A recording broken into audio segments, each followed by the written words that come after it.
Hey guys, welcome back to our channel. In today's tutorial, I'm going to show you how to enable a developer option on your Android phone. So go to your settings, then you click on my phone, which is your about phone. Now come down here, you will see your build number. So you're going to tap your build number here. Let me say the count. It's going to show you the how many times you're going to tap on it.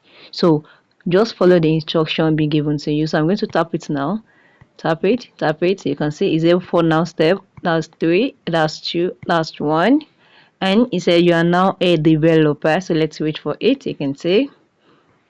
So now I'm going to show you that for you to see that I have been in developer option. Now I'm going to go back now.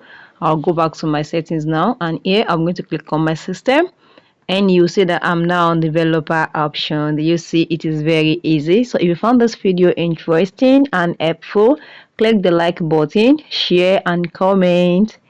Thank you.